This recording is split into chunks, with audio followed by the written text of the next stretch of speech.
All right, welcome back to the deep dive. Today, we're digging into something really quite ambitious.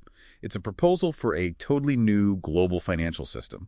It's called the Global Financial System, or Manظومة العالمين المالية. This comes from an independent researcher, Abdelkader Hahashna.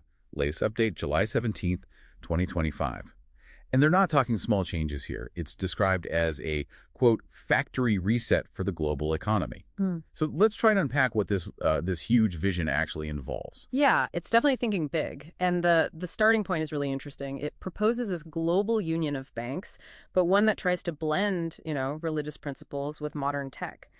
The absolute key, the cornerstone, is this new currency idea, the digital gold gram currency tied to 18-karat gold. Okay, but not like Bitcoin or other cryptos we hear about. No, quite different. The proposal says it works more like mobile phone credit. Phone credit? How? It uses the mobile SIM card network, not the internet. And Right. crucially, no mining, no blockchain. That's a big departure. Right, okay, so SIM cards, not internet. And it's meant to be self-valuing, Yeah. self-reserving. Exactly. Directly linked to a specific amount of gold, 85 grams of 18-karat gold. And that 85 grams, that rings a bell. That's the nisab threshold for zakat in Islam, right? The minimum for charity. Precisely. So there's that deep connection, and the big promises attached. Zero inflation, zero usury or riba. Wow. Okay, zero inflation, zero riba. That's huge.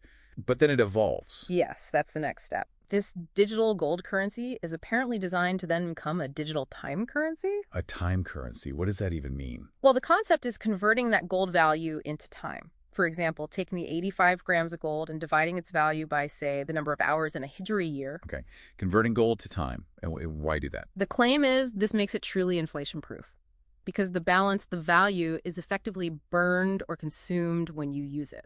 It expires. Burned. So it doesn't just sit there accumulating. Kind of like time itself, right? Yeah. You use it or it passes. The idea is this stops hoarding, keeps wealth flowing, and avoids inflation. That is a very different way of thinking about currency. So if that's the money side, how does this ripple outwards? What about the economy, society? The proposal talks about some, well, pretty radical shifts there too, like 0% taxes, zero customs duties, no bank fees. Yeah, zero across the board on those. It's definitely eye-catching. But how would that even work? How do governments function? How does trade work without taxes or duties? Well, the system suggests stimulating the economy in other ways. One key mechanism is offering 100% financing for citizen projects 100% financing. How? through an Islamic murabaha system. So the bank buys the asset, sells it to the customer with a markup, essentially becoming a partner. The proposal suggests a 51% bank, 49% customer split. It ties the bank's success to the project's success. Okay, so shifting the incentive structure for finance. Yeah. What about support for nations joining this union? They'd get monthly financial support stated as 2.5% of their citizens' deposited funds within the system. Right, that 2.5% number, again, like zakat. And the social side, what are the claims there? Socially, it's aiming incredibly high. The eradication of poverty Eradication, how? through automated instant zakat distribution. Money moves from accounts above the nisab threshold directly to those below it, automatically. Wow, okay. Automated charity.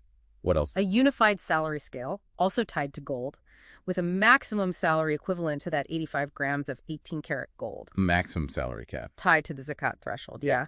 And even instant retirement. If someone's annual savings dip below that nisab level, they can apparently retire immediately. Instant retirement. Unified salaries. These are massive social changes. How technically feasible is any of this? What's the engine underneath it all? The proposal relies heavily on technology, as you'd expect.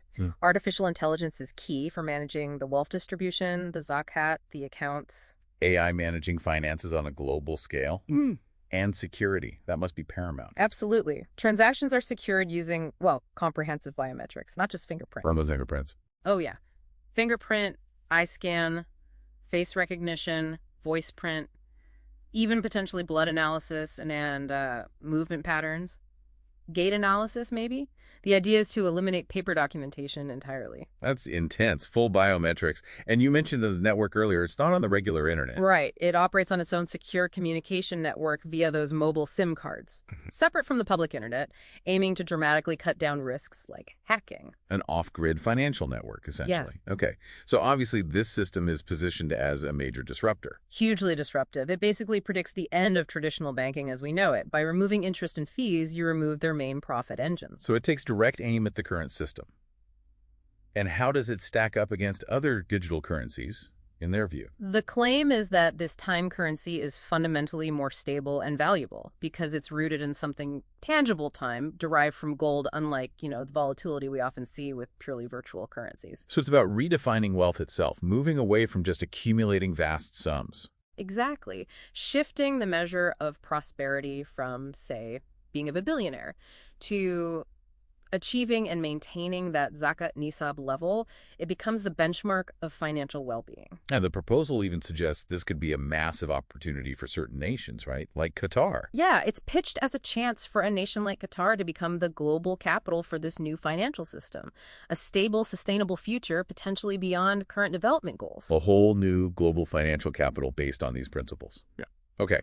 So we've just walked through the key ideas of the global financial system. It's undeniably ambitious, merging ancient principles, very modern tech, aiming for zero inflation, zero taxes, and a complete redefinition of wealth. It really makes you stop and think.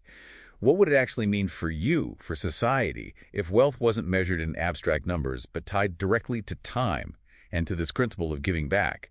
How might a reset that fundamental change our relationship with money, with work, even with each other? Definitely something to mull over.